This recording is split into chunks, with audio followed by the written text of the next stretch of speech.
ಮಹಿಳಾ ಪೊಲೀಸ್ ಅಧಿಕಾರಿಯೊಬ್ಬರನ್ನ ಪತಿ ಲೋಹದ ಡಂಬಲ್ನಿಂದ ಜಜ್ಜಿ ಕೊಲೆ ಮಾಡಿರುವ ದಾರುಣ ಘಟನೆ ದೆಹಲಿಯಲ್ಲಿ ನಡೆದಿದೆ.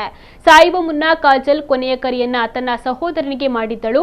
ಕರೆ ಮಾಡಿದಾಗ ಆಕೆಯ ಕಿರುಚಟವೇ ಕೇಳ್ತಾ ಇತ್ತು. ಕೂಡಲೇ ಫೋನ್ ಸಂಪರ್ಕವೇ ಕಡಿತಗೊಂಡಿತ್ತು ಎಂದು ಆಕೆಯ ಸಹೋದರ ಮಾಹಿತಿಯನ್ನು ನೀಡಿದ್ದಾರೆ. ಸ್ವಾಟ್ ಕಮಾಂಡೋ ಆಗಿ ನೇಮಕಗೊಂಡಿದ್ದ 27 ವರ್ಷದ ಕಾಜಲ್ ಅವರ ಪತಿ ಅಂಕುರ್ ಚೌಧರಿ ಲೋಹದ ಡಂಬಲ್ನಿಂದ ಹಲ್ಲೆಯನ್ನು ನಡೆಸಿದ್ದು ಆಕೆಯ ತಲೆಯನ್ನ ಬಾಗಿಲಿನ ಚೌಕಟ್ಟಿಗೆ ಹೊಡೆದಿದ್ದ. ಹಲ್ಲೆ ನಡೆಸಿದ ಬಳಿಕ ಕೆಲ ದಿನಗಳ ಕಾಲ ಅವರು ಬದುಕಿದ್ರು. ಅಂದು ಕೌಟುಂಬಿಕ ವಿಚಾರ ಮತ್ತು ವರದಕ್ಷಿಣೆ ಬಗ್ಗೆ ನಡೆದ ಜಗಳದಲ್ಲಿ ಕಾಜಲ್ ಮೇಲೆ ಹಲ್ಲೆ ನಡೆಸಿದ ನಂತರ ಕಾಜಲ್ನ ಸಹೋದರ ನಿಖಿಲ್ಗೆ ಕರೆ ಮಾಡಿದ್ದ. ಅಂಕುರ್ ತನ್ನ ಸಹೋದರಿಯನ್ನ ಕೊಂದಿರುವುದಾಗಿ, ಶವವನ್ನ ತೆಗೆದುಕೊಂಡು ಹೋಗಿ ಎಂದು ಕೂಡ ಹೇಳಿದ್ದ.